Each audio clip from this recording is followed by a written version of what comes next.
দেশের বাইরে ঘুরতে কেন যাব যখন আমাদের দেশেই এত এত সুন্দর জায়গা আছে ঘোরার মতন।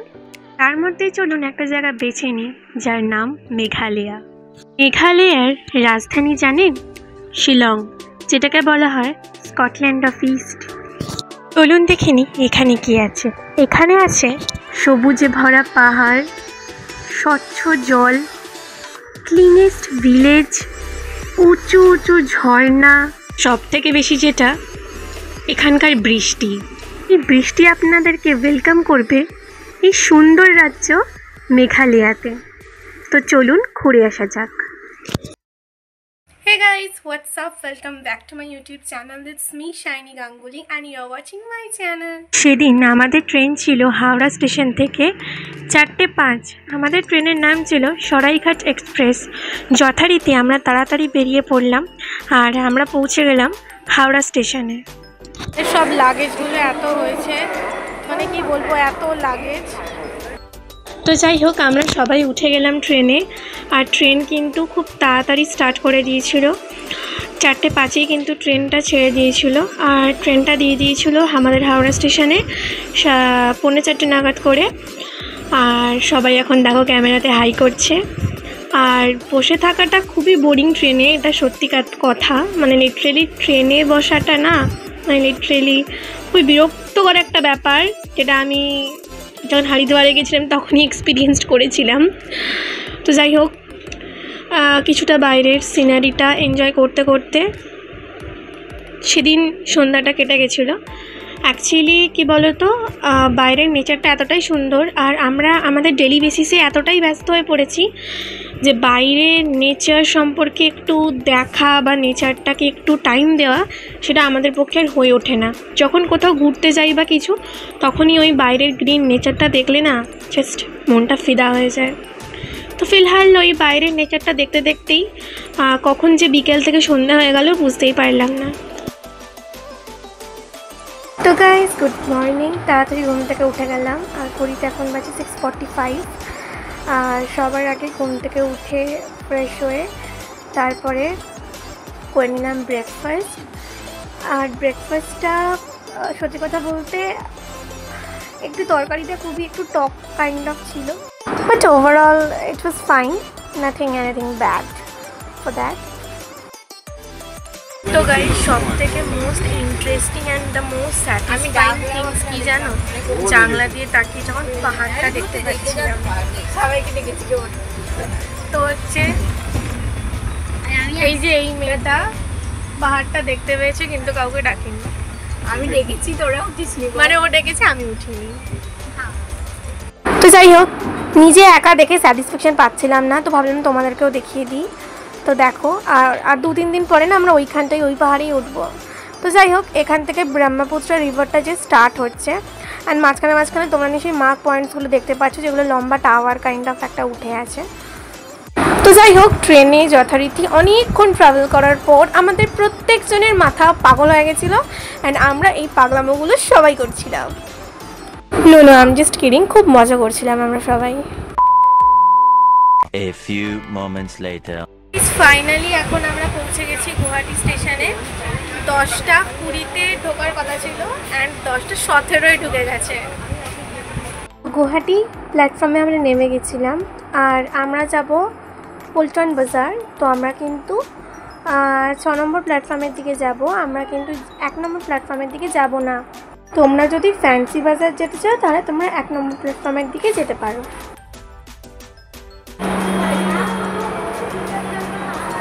এই হচ্ছে আমাদের পল্টন বাজার। এখান থেকে প্রচুর রুম পেয়ে যাবে তোমরা, অনেক হোটেল আছে। তোমরা যে কোনো একটা তোমাদের প্রাইস অনুযায়ী খুঁজে নিতে পারো হোটেল। আর সামনেই কিন্তু তোমরা দেখতে পেয়ে যাবে পল্টন বাজার পুলিশ স্টেশন, তারপরেই শুরু হচ্ছে আমাদের হোটেল। এখানে পর অনেক হোটেল আছে, এখান থেকে তোমরা তোমাদের প্রাইস অনুযায়ী রুম নিতে পারো।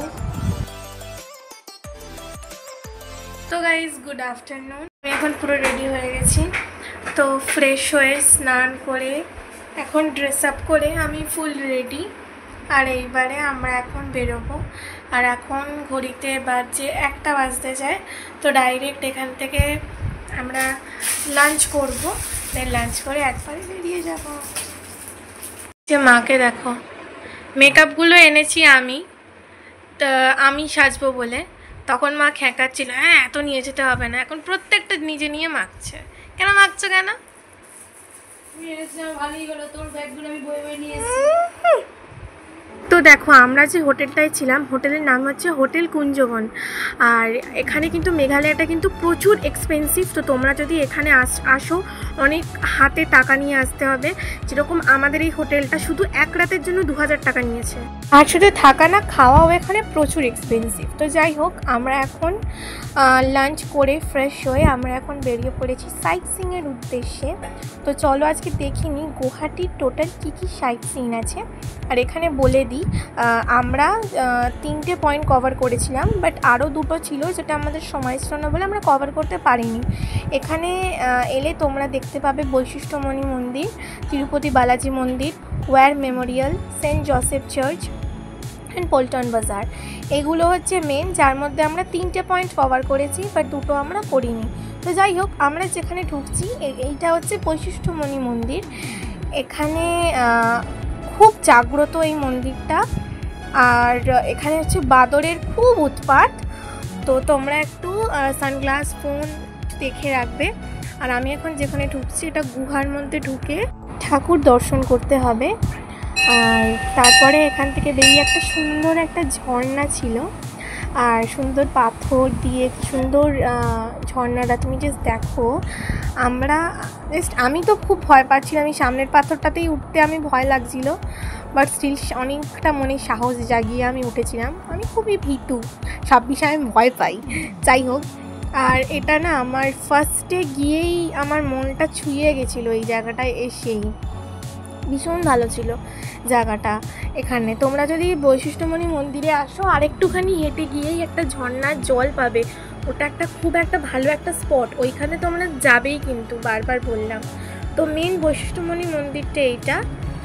আর ইনি যাকে আপনারা দেখছেন, ইনি বৈশিষ্ট্যমণি, এনারই আশ্রম এটা। তো আশ্রমটা নিঃসন্দেহে খুব সুন্দর, খুব সুন্দর।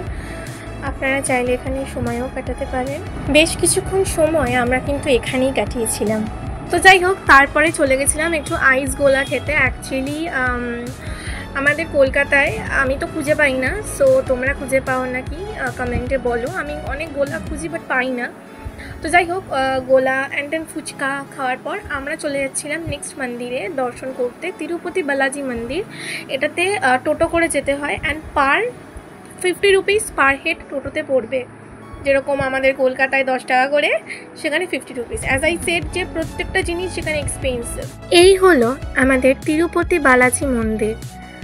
ভেতরে ছবি, ক্যামেরা, ভিডিওস করা নিষেধ থাকায় বাইরে থেকেই যতটা পেরেছি তোমাদেরকে ভিডিওটা করে দেখিয়েছি। এখানে তোমাদেরকে জুতো খুলে ফোন জমা দিয়ে ভেতরে ঢুকতে হবে। তো যাই হোক, এখন এরপরে আমি আর কোনো ভিডিও করতে পারিনি, সবটাই আমি বন্ধ করে দিয়েছিলাম।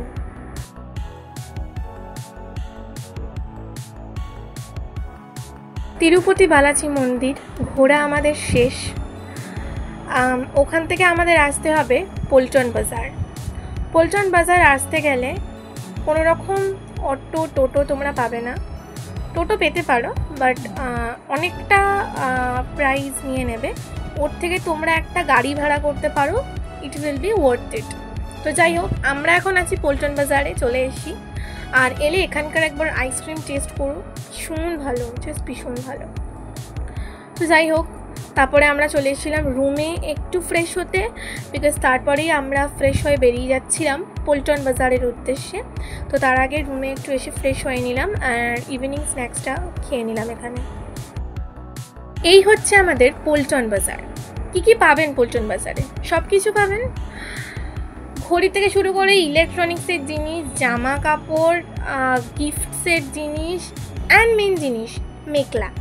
আমরা এখান থেকে অনেক মেকলা কিনেছিলাম, যেটা একদম লাস্ট ভিডিওতে যেটা আপলোড হবে সেখানে তোমাদেরকে দেখাবো। গুয়াহাটিতে এলে অবশ্যই তোমরা মেকলা কিনবে। আর যদি তোমরা ভেবে থাকো যে পুলিশ পল্টন বাজার থেকে না কিনে তোমরা শিলংয়ের বাজার থেকে কিনবে, সেটা কিন্তু হবে না, ওখানে কিন্তু পাবে না তোমরা।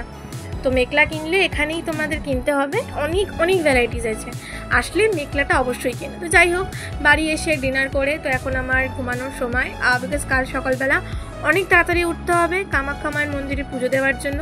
তো যাই হোক, আমি এখন ঘুমিয়ে পড়লাম। Good night. ভিডিওটা এখানেই শেষ করলাম। দেখা হচ্ছে তোমাদের সাথে নেক্সট ভিডিওতে। পরের ভিডিও খুব তাড়াতাড়ি আপলোড করছি। Tata, take care. প্লিজ ভালো লাগলে চ্যানেলটা সাবস্ক্রাইব করে দিও, আর তোমরা যদি গিয়ে থাকো কমেন্ট করে জানাও আমাকে। And guys, all is okay, but কালকে 2:30টার সময় আমাকে উঠতে হবে। So this one is very much.